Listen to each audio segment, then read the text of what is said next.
I'm Charles Robinson here with Frank Schwab.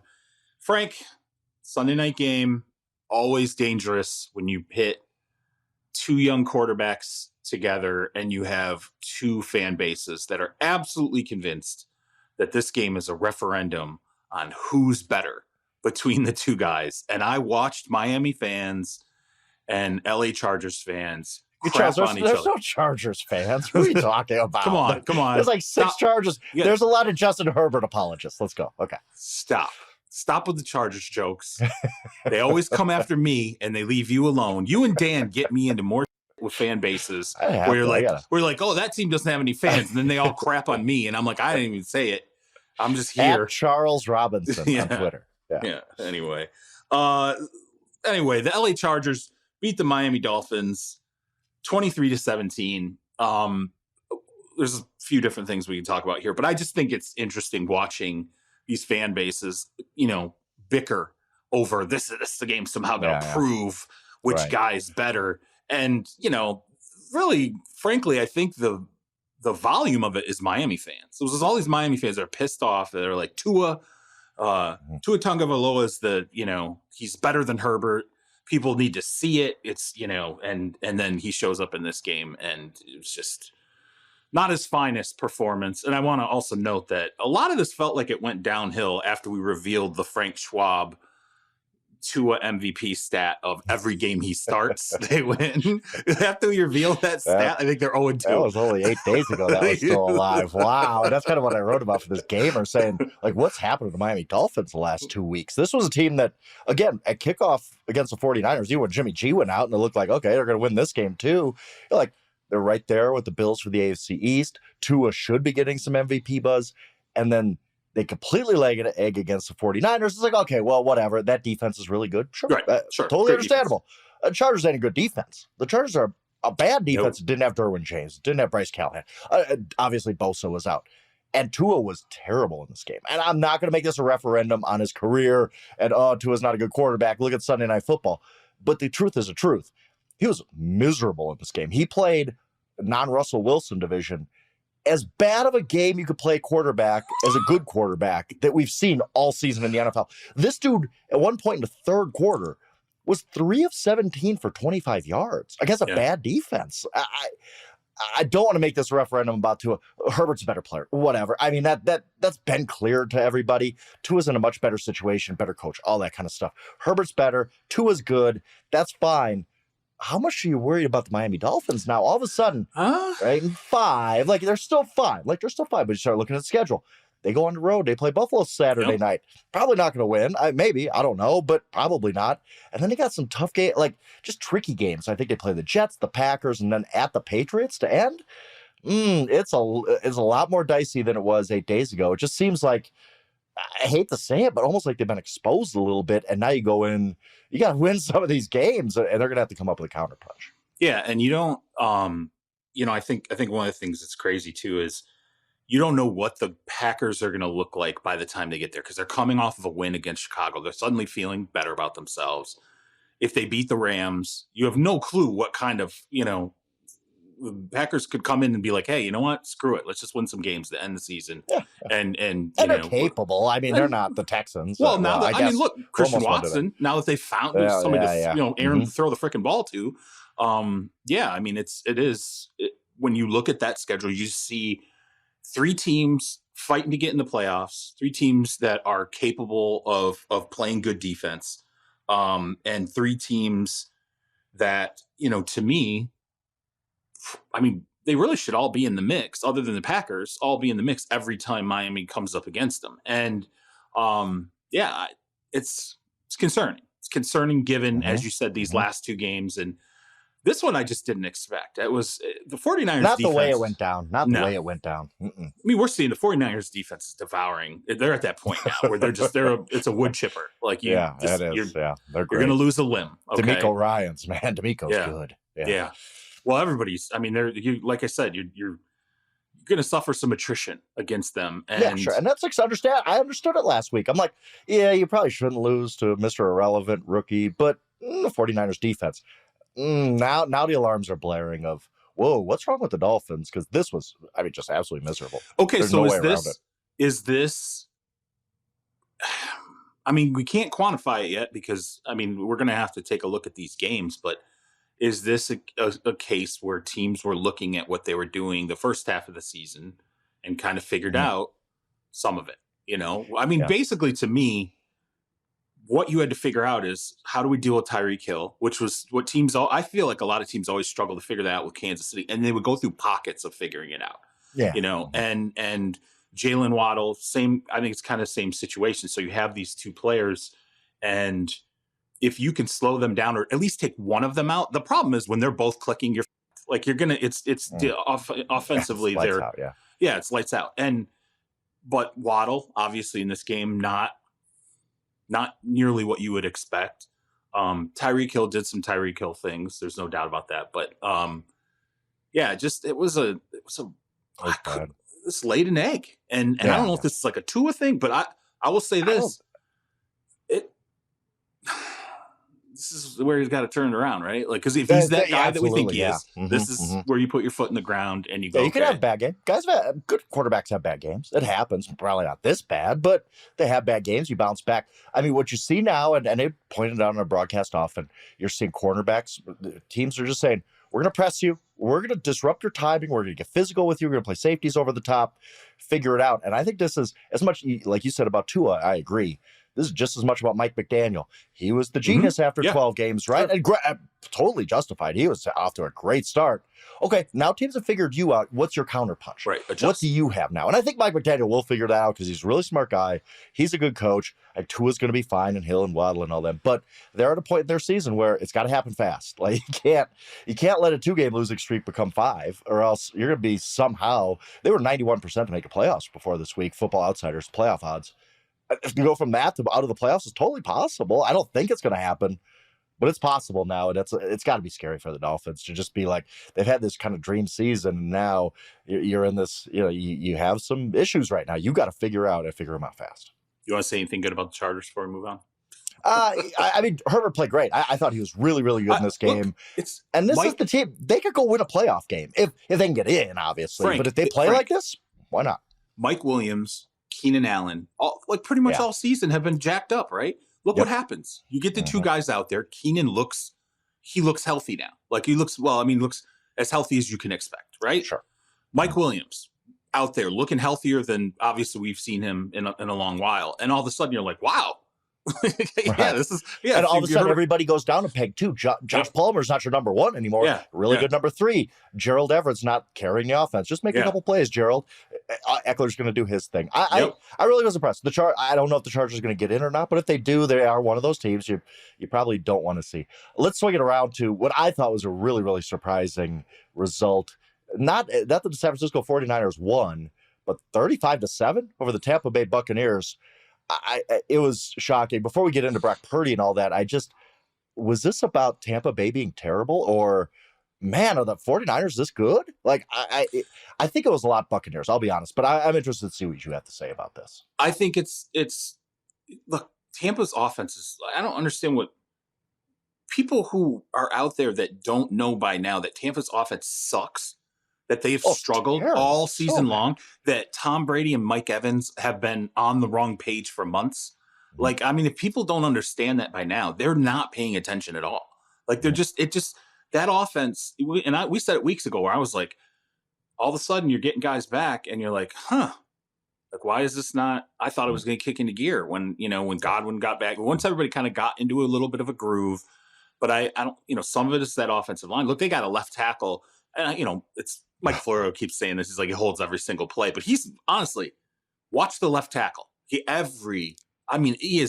could get a penalty almost every single play. Like it feels like if you zoom in on him, you're like, man, he looks questionable all the time. So, I think he got a touchdown taken off the board today. I mean, Mike Evans long touchdown. You're like, okay, the Bucs are going to get something going. And it's like holding number 76 offense, like Donovan Smith again. Okay. Yeah. Yep. So I think it's the, confluence of, just a really bad struggling offense. Tom not being at the top of his game. Because honestly, part of this is Tom. He banged his hand, his throwing hand, and it did not look right. But I mean, Tom's been shorting some balls. His accuracy hasn't always been perfect. so part of this is Tom too. And then I think, as I said, San Francisco's defense has gotten healthy. They're clicking. Everything's going their way. And I think, weirdly enough, in this game, Brock Purdy kind of energized everybody with things that he did. I mean, like, you go back, and I hate comparing every like late drafted or undrafted guy to Kurt Warner Brady, or whatever, or Brady, or sure. all these sort. Like, those guys are lottery tickets, right? But it does happen sometimes, and wow, this guy, I don't get it, but it's a right situation for him. He looks good. Look, teams have won with emergency injury fill-in quarterbacks more often than we think. I wrote about it this week. Jim Plunkett, 1980, Jeff Hostetler, 1990, Nick Foles, obviously, 2017, Warner, Brady. It does happen. Are we seeing, it's crazy to me that, like, Mr. Irrelevant looks like, somebody pointed out, like, I guess somebody tweeted or something we were talking about on Slack. Is he the best quarterback out of this draft? Like, he's playing that way. I know, I get it. But it's fun. It's like, this is a crazy story. It's a great story. The 49ers don't look any worse than they did with Jimmy. Like, I don't know how this is happening. I really don't. It's a great story. Like, his dad's in the stands wiping tears away. It's so much fun. I'm all in on this 49ers story. I think it would be awesome if they made a run. I don't know. I don't know if it's sustainable but they've beat they beat Miami, who we think is a good team. Tampa Bay is at least going to make the playoffs. And Tampa Bay's got a good defense. So I don't know, man. I'm just kind of blown away by this 49ers story. It's crazy. Now, I wrote about Purdy. Okay, so I got to walk a fine line here, but your ability to buy in is unmatched by anyone on earth. I don't know. I don't know about it, but I'm enjoying the ride. That's where I'm at. I really don't know. I don't know if Brock Purdy's any good. Quarterback puts up 2 good games. Frank is in. He's like, I'm in. I think, though, the 49ers are just built like they're one of those rare teams that's just like, whoever the quarterback is, as long as he can just get the ball out, we're fine. So what I wrote about was how surreal it was to, they're chanting his name at one point. Know, right? He's he's screaming, what's up? And he's like pounding his chest, and Trent Williams is behind him, clapping and like getting into it, and he's all like psyched, and Brady's dropping the tablet on the ground. You're just like, man, this just feels insane. But then, when you watch him, if you're familiar with him at Iowa State, like, was his game. Like, he could do the off schedule throws. He would run around a lot. Like Kyle even talked about afterward. That's kind of what he did in college.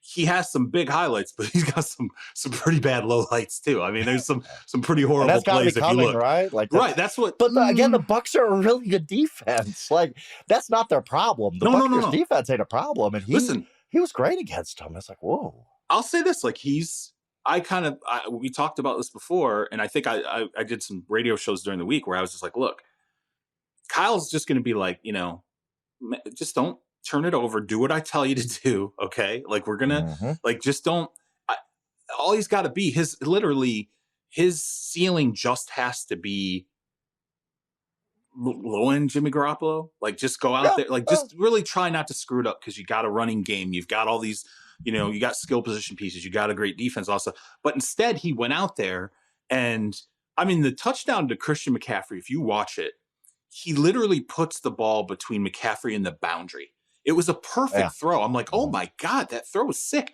He threw another one like a dart. Crossbody throw running between a couple of defenders to Debo along the sideline. I mean, there were just a couple passes where I'm just like, and then the run, when he took it in, when he ran it in, I'm like, whoa, my God, this kid he actually looks like he's a pretty good player. And yeah, I don't know. I'm with you. I'm like, is this just sort of lightning in a bottle where he's clearly he's a super emotional player, comes out, plays like he did last week, has his first career start. He's just feeling it. He's riding it. Everybody else around him is playing really well until Debo hurts his ankle. The defense is killing it.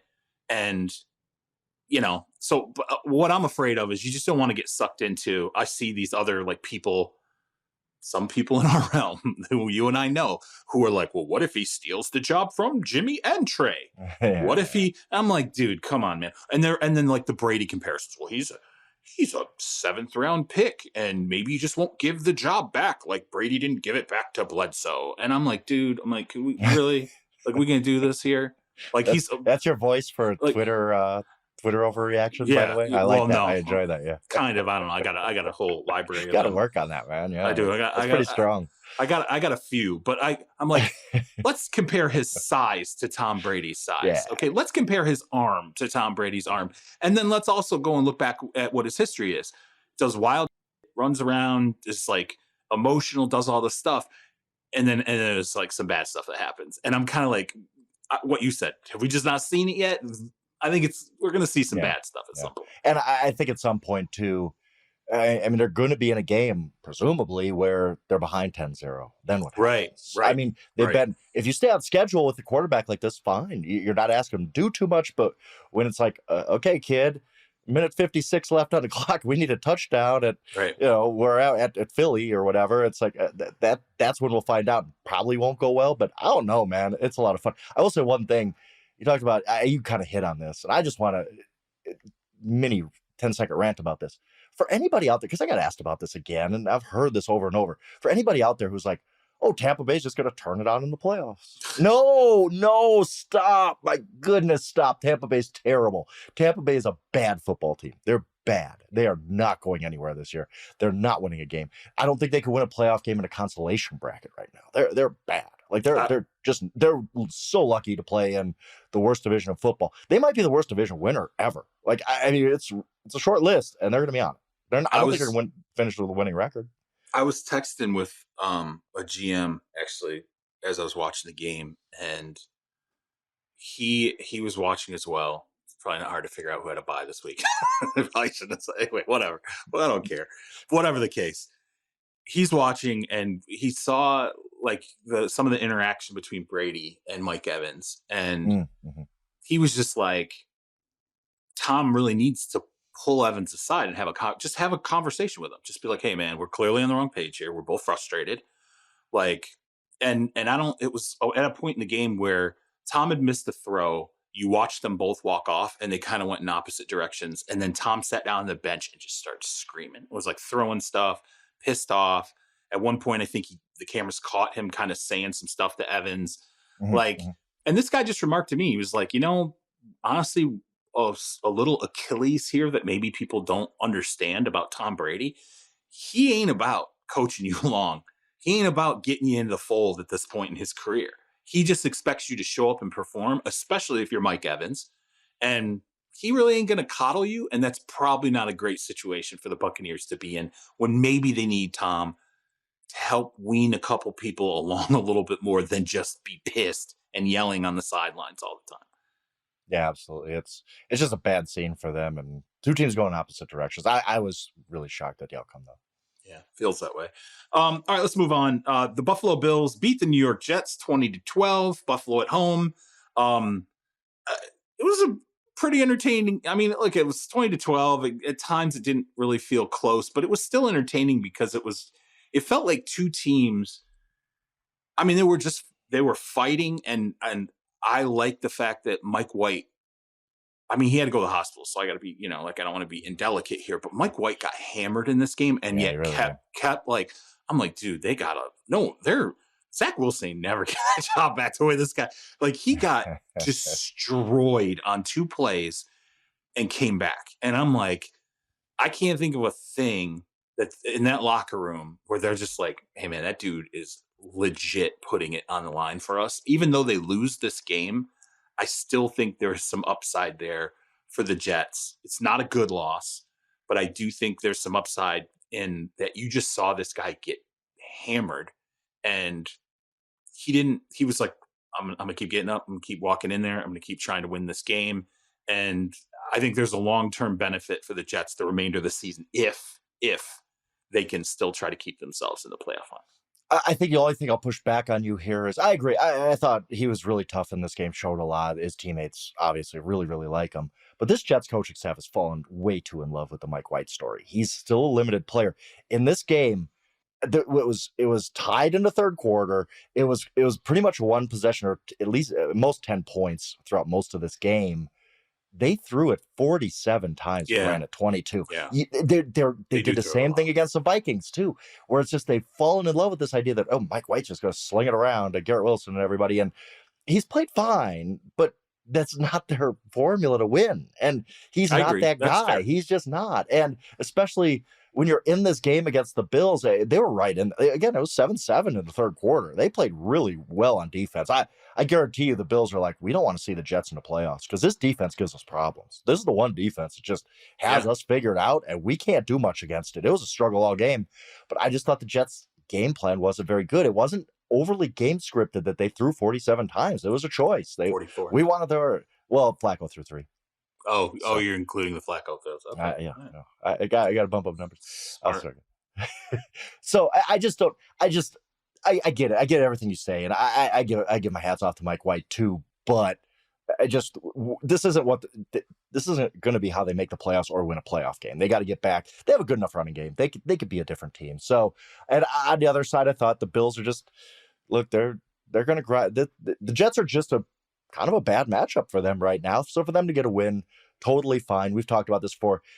They're probably going to have to win out to get the number 1 seed because I don't see the Chiefs losing anymore. The Chiefs' schedule is really, really, really soft. So just good for the Bills to get a win anyway. You can get it.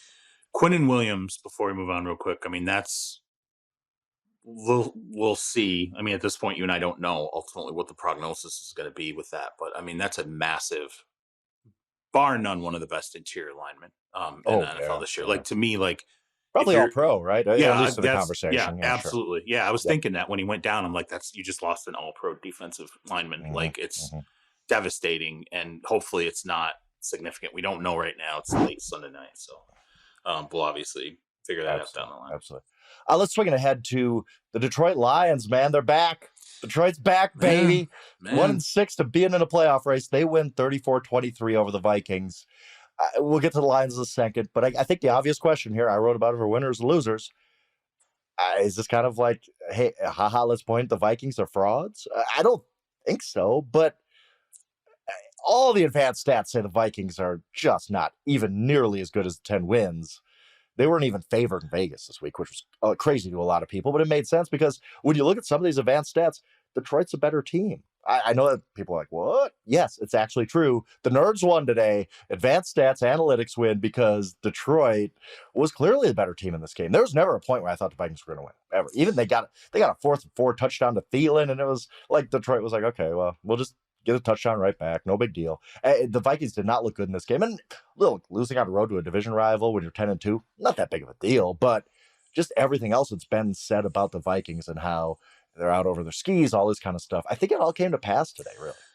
I mean, the win total, you still look at the win total and you're like, all right, well, I need to see some dominant, I need to see some wins against teams that you're going to face in the postseason against the elites or whatever.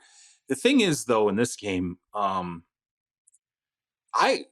telling you, Detroit won me over when I watched the Thanksgiving Day game because I watched them against Buffalo and I was like, they're playing their ass. Like, they play really effing hard. And Goff is not, he's not, I don't want to say he's like a top 10 quarterback right now. Okay. I still would not put him there, but he's also not the guy that is just the severe liability that I thought they were acquiring. I thought he was totally. Yep. Totally. I absolutely thought that's what they were getting. Like, Sean McVay just couldn't get rid of him fast enough. He's so limited, this, that, and the other.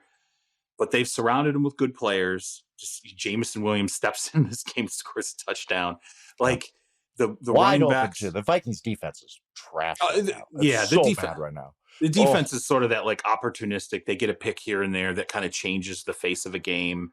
And then you're kind of like, yeah, that's probably masking some things. But the Lions, I looked at this as like, when I remember, when I saw the line and I saw the Lions favored, I was like, I don't know, man. The Lions are playing pretty good football. Like, they're like, they realistically really are this streak that they're on, what's 5 of 6 now. But when I saw them play against Buffalo, I was like, nope, they've actually kind of turned a corner.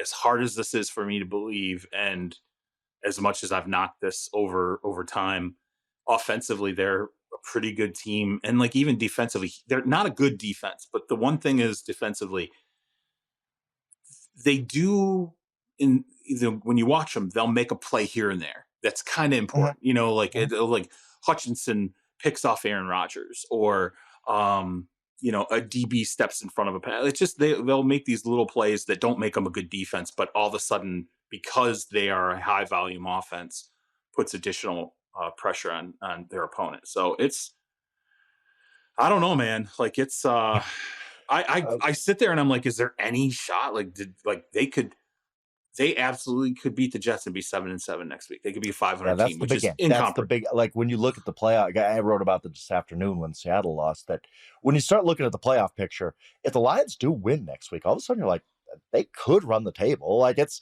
really not out of the realm of possibilities. They're going to have to leapfrog Seattle because Seattle beat them back, I think it was October 2nd, 48-45. Right. So you can't tie with Seattle. And probably the winner of next week's Commanders-Giants game gets one spot, and then the loser of that game, the Seahawks and the Lions, are battling for one more. I don't think the Lions get in just because, again, the math is really still pretty hard at this point. It's amazing we're talking about it, though. It's amazing. They were 1-6 at some point. And I'll tell you this, and I'm sure this is kind of obvious street, but first meeting against the Vikings, Dan Campbell kind of lays up, tries to go for the long field goal. It misses. The Vikings come back and win, and Dan Campbell's beating himself up over it. This time, they had a chance to step on the Vikings' throat, and they ran one of the coolest plays of the season. Penei Sewell in motion, and it looked like that Trent Williams, I'm going to go crush somebody on the edge.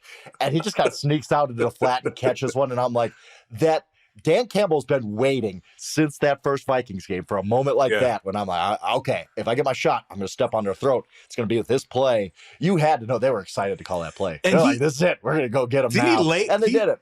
He laid out at the end of the catch too. Like he caught it and he ran. And then I'm like, listen, a 300 and who knows where he's at this point, laying out like that does not feel good. When I saw that play, my eyes lit up. I was like, this is what a play call, what execution. I'm glad he caught it. I'm glad he stretched out. Like you said, it was so cool, so good. And like you said, look, here, I know there's probably more for the Wednesday pod, but give me the 15-second answer. If you have like the fourth pick, right? Because they got the Rams pick. It's going to be top 5, probably. Right. You could pick, maybe Stroud falls to you. Maybe you got a shot at him or Levis or whoever. Do you draft him or do you say, no, we got Jared Goff. We're fine. Where do you is Jared Goff your answer? It's crazy. We're talking about that, but here we are. It was Jalen Carter there, right? If he's there, you could pair him with Hayden on that line. Hutchinson next to each other. God, man, that's pretty tempting. Here's the thing. Like I looked at Goff's contract earlier today, and this is the out. Like this is it. You got to kind of make the decision. Like this is the out year. If you don't do it, you're committing pretty much to 2 more years of him. I feel like if he continues to play the way he's playing now, and they've surrounded him with a lot of good stuff, and I'll tell you what, I think of those Rams days when he had it going with the Rams. He had offensive line playing pretty well. They lost all those guys. He had Todd Gurley. He had a run game. He had play action. He had skill position player. I mean, he had a lot around him. Good play callers like he's got now. And they have the ability to have a lot around him. So I'm kind of like, you know what? Would I kick it down the road a couple years, just to kind of see where you go with him? Maybe, but here's the flip side of that. Pretty young team, got to rebuild a lot of the defense. And if you go, say Stroud falls to you, right? And you take CJ Stroud. It's still a rookie quarterback contract, and that's a hell of a lot better than dealing with you're right. Goff, and remember, if he keeps playing like this, he's not signing for less than $30 million when he does an extension, right? So it's an interesting question. It's very fascinating. It's really, it is. It's going to be really, really interesting offseason for them. They are one of the teams that has made me enjoy this season a lot because it's like, wow, they're fun. Like, they're just a fun team. Yeah, like it's nice to actually talk about a team that's perennially bad playing well. Speaking of perennially bad teams, if that's even a word, perennially bad, that probably is. Sure, go for it. Yeah. The Cleveland Browns, the Deshaun Watson experience, faces a real team that has real assets and loses very badly. Cincinnati wins 23-10. I thought Watson played a little bit better than he didn't look quite as rusty as he did in week one, which is in obviously his week one last week against Houston. But long way to go, for him. And I guess if it's sort of you see this sort of progression from one week to the next, that's probably the best that they can hope for, is to have him rounding into 90% form by the end of the season. But Cincinnati was shorthand. T. Higgins, I think he went out for one snap and like the hamstring. Yeah, and he was done. I'll talk about that in a second, because there's gambling, there's fantasy, all that kind of stuff. I saw people. Oh. I have T. Higgins on my team, and but I was kind of like, this doesn't surprise me. They said it was hamstring during the week. But it was not the injury report. They had no designation. He wasn't questionable. Like, he wasn't even on there. No, he was. Was he at some point during the week? I thought he was. He was limited. They marked him as limited. That's right, limited. Marked him as limited, but then he's not on the injury report. We've been covering this long enough to know that ain't an injury. That's whatever. We're going to be safe. We're going to put him on. And then, so this morning, I wake up and I'm checking betting lines, as I do on Sunday morning, because that's the guy I am, Charles. And I'm like, the Bengals are down to -4. When did that happen? I'm texting people. They're like, yeah, we got a lot of sharp money in on the Browns. I'm like, oh, I guess. I don't see why, but whatever. That sometimes happens, where you just like some big money guys are really in on the Browns for some reason. Okay.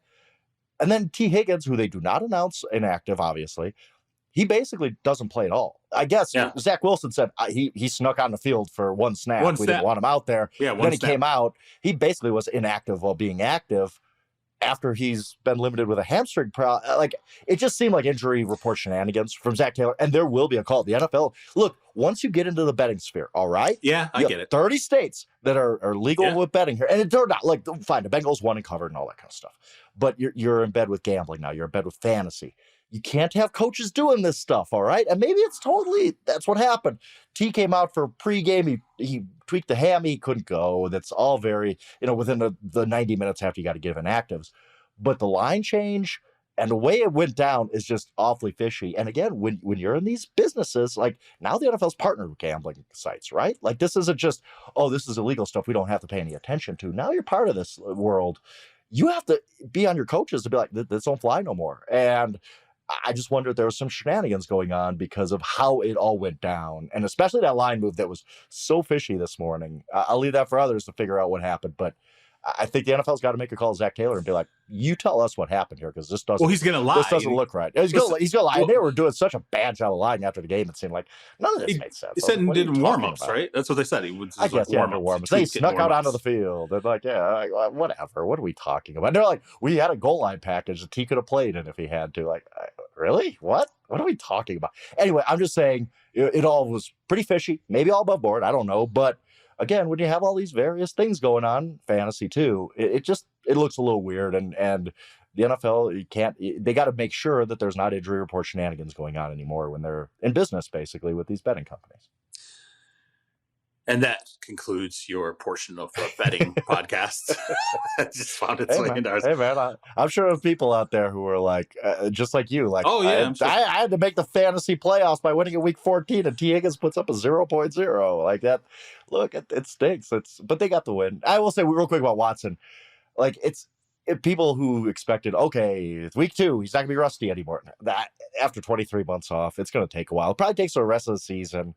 He might not look like Deshaun Watson, but then you go into an off season. If he doesn't look like Deshaun Watson by week 18, you're like, what do we got here? We stepped in some stuff here to get Deshaun Watson, and we don't even know if he's Deshaun Watson anymore. I think he will be. But Jacoby Brissett was better for this offense than Deshaun Watson's been, and I know that's unfair. It's really unfair, but it's truth too. Like, if they played Brissett today, they probably have a better chance of winning, and that's just kind of the reality of it right now for these last few games. It was interesting. I talked to somebody in the organization leading up to the game, and this was really an organizational hump game for them. Like, it was because I talked to them about, like, what did you think about Houston and all that stuff, and they were like, it was weird. It wasn't even like a real. Everything about it was totally bizarre, and they were already looking at Cincinnati. They're like, we're more worried about Cincinnati, and they meant off the field. They're like, we don't know what he's going to face when he goes into Cincinnati, because they were like, he really didn't face much in Houston, and they're like, Cincinnati's going to be different. Like, it's going to be. They expected whatever he was going to face from city to city to immediately be introduced to it more in Cincinnati than he was in Houston. And you could tell it was a little bit of a like, okay, we got to kind of get through that game.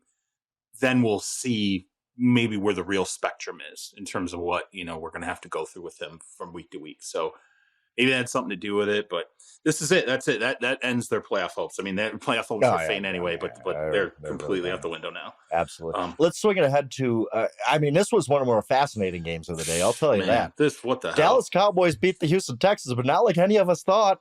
Good Lord. 27-23. I'm looking up. Dak Prescott throws an interception, gets his arm hit or whatever. And Texas got the ball to, I think, the 5-yard line. And it's like, game over. The Cowboys going to lose this. Yeah. They somehow get a goal line stand. A pretty bad play calling by the Texans down there. They're not the Texans, somehow. whatever. The Texans are terrible. The Texans are terrible. That's how they got a goal line stand. Okay, Charles. Somehow. I was trying to be nice. I was trying to be nice for once. And then the Cowboys march down 98 yards, get the game winner. Good for them. I mean, it's better than losing. I'll tell you that. But this did not look good. I mean, there was no, like, they scored right away. And I was like, okay, the Texans are going to lose by 100 points in this game. And then it's like, after that, the Texans were the better team today. As crazy as that sounds, they actually outplayed the Cowboys. I thought they deserved to win. Cowboys pull it out. But, I mean, I view this as a one-off. Look, Dallas scores early. They're a 17-point favorite. Whatever. We're going to blow these guys out. And you just don't take them seriously, and it almost comes back to bite you. So I look at this as a one-off. Do you think there's any issues here? I don't think there are, but I don't know. When you play this bad against a 1-11-1 Texans team. It felt like it kind of felt like a trap game. Doesn't it feel like when you start watching it, you're like, ooh, they're down a couple corners. I saw Jory Epstein, our colleague, tweeted that before the game. Mm-hmm. So there's some injury issues. It felt like a trap game. There's no way that Dallas looked at Houston and thought, yeah, they're coming to town ready to play. No, I mean, they've been horrible for like 3 weeks. Like terrible, quitting. Like, oh, the Texans have quit. We got nothing to worry about. They're probably watching film during the week laughing, like, oh my goodness. And you still felt like third quarter or whatever, like, all right, the Texans are hanging around, and the Cowboys are going to win by 14, and we're all going to be like, oh, whatever. But no, they should have won this game. Some weird stuff. The Texans were kind of like, they're like rolling in quarterbacks. Yeah, what the heck was that? Like, we're going back and forth between Driscoll and Davis Mills. And, what are you doing, Lovey? Come on. And Pierce, look, I mean, Dameon Pierce is good. He's a good player. Like, he's clearly the best offensive player. And at times the Cowboys have shown especially weakness. Today, the Texans didn't have their top 2 receivers. Yeah. No Nico Collins, no Brandon Cook. So you were like, I really thought I thought the Texans were going to just get run out of the building. No, didn't happen like that. So you don't think anything wrong with the Cowboys. You're fine. I don't, only because I'm like, it kind of makes sense to me that I know you're supposed to be the NFL and you're not supposed to, you take things seriously and you're focused and all this stuff. There's no way in hell. I'm sorry. There's no way they looked at Houston and thought, man, we got to be completely focused to really beat the Texans, man. Like, I think this was our homecoming game against the Citadel, right? You're like, who's next? And then the Citadel is like the Super Bowl, It's like the Texans. Except, in this case, the Citadel has actual professionals that could pull off an upset. It was just a crazy outcome, and we obviously, if the Cowboys lost this, we'd have been probably still talking about this from the jump. Like, we would have gotten a game 2. Oh my God. It would have been freak out time. So just them winning is like, okay, at least we're not doing that to you all week. Because we would have been like, McCarthy's terribly a fire him. Dak is Cooper the worst time yet. It would have been 100%. Freak out city. Yeah, absolutely. That's absolutely what it would have been. How come you kept giving the ball to Zeke and Tony Pollard looked better? It would have been awful. Oh. Yeah. All right, let's move on. Philly, man, just housed the Giants 48-22. This, you watched this game and you were like, okay, now I can kind of see the Giants potentially falling out as a playoff picture. It's kind of really feeling like that now, that there's this big of a disparity. And this also was a game where it felt at times like, even though Miles Sanders was breaking big runs and everything, it felt like they could have scored more than they did. Even the 48 points, Jalen Hurts was lit. On a day where we saw Mahomes make some big mistakes, on a day where, Tua struggles, I kind of felt like, okay, like if we're going to have a conversation about MVP, this is that moment where Jalen Hurts puts up a game and you're like, okay, well, it feels like every quarterback's kind of had a bad game at some point this season that's going to be in it. Really, it's between, I feel like, Mahomes and Hurts. Slightly more interesting conversation, but Philly, I don't know if this says more just about the Giants being what we thought they were, that eventually they were going to run out of steam, or Philly just being like a juggernaut right now. I mean, when you watch, I mean, it was on screens right next to each other for me. You watch the Lions on one screen, you watch the Giants on the other. You're like, one of these teams going to has a much better chance to make the playoffs. It's not the team beating Minnesota right now, just because the records are what they are. But this kind of was the game of the Giants where you're like, I don't know if they win another one. Like it is just whatever magic Dayball had early. It's just at some point you're out, man. You don't have much. Saquon has hit the wall. I think that's pretty clear. I hate to say that, but he hasn't had a good game in weeks now. Yeah, he had the neck injury coming into this one and all that. And once Saquon is kind of out of the mix as a difference maker at running back, what do they have? Darius Slayton? Like, come on! Like, remember they lost Wan'Dale Robinson. Yeah. I mean, they've lost a lot, and Kenny Galladay's still stealing money from them and all that. So it's just whatever. Like, we knew this was coming for the Giants at some point, and now it's just looking like it's hitting them really, really hard. I don't think they make the playoffs, but we'll see. I mean, again, they win at the Commanders next week. They're in really good shape, so we'll see where it goes. Let's real quick. Go ahead. Go ahead. They need to somehow coax Gettleman back into the office one more time just so they can fire him again for Galladay. He needs to be fired at least twice for that contract. God, there can't be 5 contracts in NFL history worse than that one, right? Like, that is amazingly bad. Like, it might be the worst. It could be the worst. Yeah, it could. It might be the worst.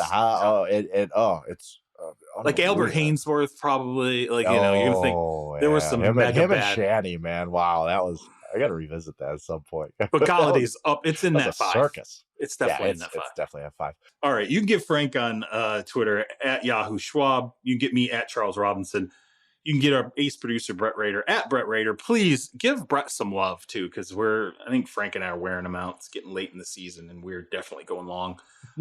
Be sure to check out the mothership at Yahoo Sports. And if you could, as always, help us keep Trez Paler's legacy alive. Check out BreakingT.com/Therese for the All Juice tee or hoodie. And remember, proceeds from that purchase go to support the Trez A. Paler Scholarship at Howard University. You can also support that scholarship directly, as well as the scholarship in his name at Power Mizzou. If you check out the podcast description, we'll tell you how to make the donation. If you could, leave us a 5-star review, tell a friend, help us grow the pod, as always. And we will be back. Well, I will be back Wednesday night with a new episode. Talk then. Peace.